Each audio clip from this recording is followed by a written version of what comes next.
Bakit nga ba mistulang hamon para sa mga Pilipino ang paggamit ng pampublikong transportasyon? Simple lamang ang inaasam ng mga mamamayan ang makapasok ng mapayapa nang hindi nangangamba para sa kanilang kaligtasan.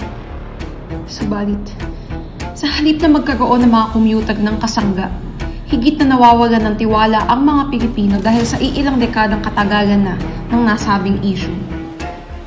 Kaya naman, ating uusisain ang kalunos-lunos na realidad ng mga mamamayang Pilipino sa paggamit ng pampublikong transportasyon at ang kalagayan ng trapiko sa daan.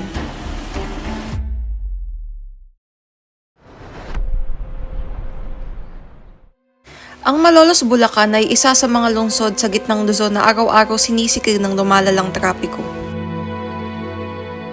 Habang tumataas ang bilang ng mga sasakyang dumaraan sa lungsod, hindi nito napapantayan ang kapasidad ng mga kalsada. Sa kahabaan ng MacArthur Highway, partikular na nagkakaroon ng trapiko dala ng malaking volume ng mga sasakyang dumaraan.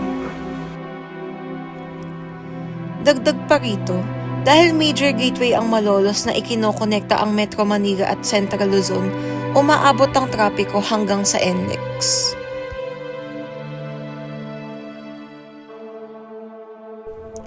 Isa na lamang ako sa mga nahihirapang lumuwas linggo-linggo.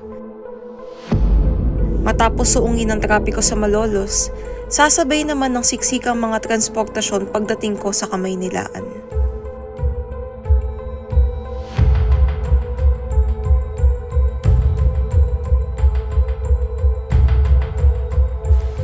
Mahalagang mapagtanto na ang ganitong sitwasyon ng pagko-commute o pagpapasensya sa trapiko ay hindi normal. Nangangailangang mangialam ng lokal na pamahalaan sa pamamagitan ng pagsasagawa ng mga mekanismong nararapat para maibsan ang matinding daloy ng trapiko sa lugar.